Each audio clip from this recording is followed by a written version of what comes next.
कभी कभी ऐसा लगता है ना कि याददाश्त पहले जैसी नहीं रही। हम सब ये महसूस करते हैं।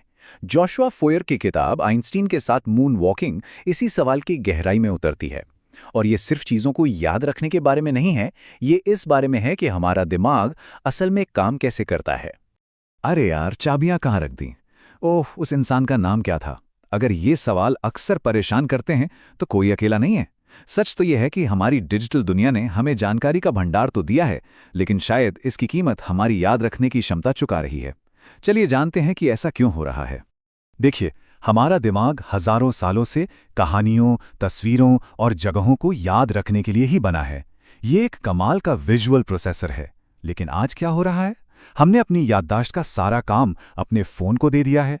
नतीजा, हमारी दिमागी मांसपेशियां कमजोर होती जा रही हैं। ये इस्तेमाल करो या खो दो का एक क्लासिक केस है। लेकिन एक अच्छी खबर है, और यही इस किताब का असली सार है। एक तेज याददाश्त कोई जन्म से मिला तोहफा नहीं है, जी नहीं। ये एक कला है, एक हुनर है, जिसे कोई भी, जी हाँ, कोई भी सीख सकता है और उसमें महारत हासिल कर सकता है। तो सवाल ये है कि ये होता कैसे है? चलिए आपको मेंटल एथलीट्स की एक छुपी हुई दुनिया में ले चलते हैं। ये वो लोग हैं जो अपनी याददाश्त को एक खेल की तरह ट्रेन करते हैं। और यहीं पर लेखक को एक ऐसी सच्चाई पता चली जिसने सब कुछ बदल दिया। एक बात साफ कर लें, मेमोरी चैंपियन कोई सुपर ह्यूमन नहीं होते। उनका दिमाग कोई असाधारण नहीं होता। वो तो हमारे जैसे ही साधारण दिमाग वाले लोग हैं। बस वो कुछ असाधारण तकनीकें इस्तेमाल करते हैं। ये कोई जादू नहीं, बल्कि एक सीखी हुई कला है। ये छोटा सा फॉर्मूला ही सब कुछ बदल देता है। इसका मतलब साफ है, याददाश्त की क्षमता जन्म से तय नहीं होती। ये उन तरीकों से तय होती है जो हम सीखते हैं। असल में सफलता का राज दिमाग में नहीं, बल्कि अपनाए गए तरीकों में छिपा है। और जानते हैं ये तकनीकें काम क्यों करती हैं?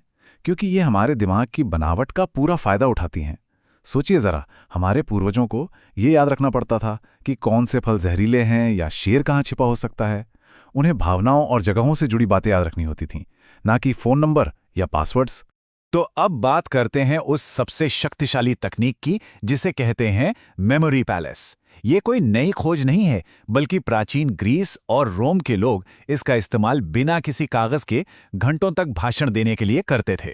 सुनने में शायद थोड़ा मुश्किल लगे, पर असल में ये बहुत आसान है। मान लीजिए आपको किराने की 3 चीजें याद रखनी है: दूध, ब्रेड और अंडे। अपने घर को अपना पैलेस बनाइए। आप कल्पना कीजिए कि जैसे ही दरवाजा खोला, दूध की नदी बह रही है। फिर सोफे पर ब्रेड का एक बहुत बड़ा टुकड़ा बैठा है, और आखिर में बिस्तर पर अंडे डांस कर रहे हैं। इन अजीब तस्वीरों को याद करना कितना आसान है। अब जब आप दुकान पर होंगे तो बस अपने घर में दिमागी तौर पर घूमना है। इस तकनीक का असली राज पता है क्या है? कल्पना।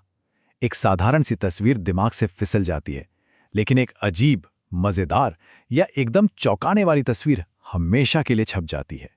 हमारा दिमाग बोरिंग चीजों को नजरअंदाज करने के लिए ही तो बना है। तो इसका मूल मंत्र क्या हुआ? यही, आप एक जानी पहचानी जगह को अपनी कल्पना के साथ जोड़ देते हैं। यह हमारे दिमाग के लिए एक परफेक्ट कॉम्बिनेशन है, जो स्वाभाविक रूप से जगहों और कहानियों को याद रखने में माहिर है, और इसीलिए यह तकनीक इतनी ज्यादा असरदार है। तो सवाल यह है, क्या यह सच में काम करता है?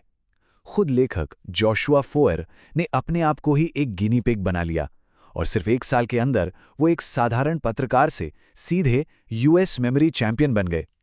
आइए देखते हैं कि उन्होंने ये कमाल कैसे किया। ये टाइमलाइन उनके इस अविश्वसनीय सफर को दिखाती है। ये सिर्फ तकनीकें सीखने के बारे में नहीं था।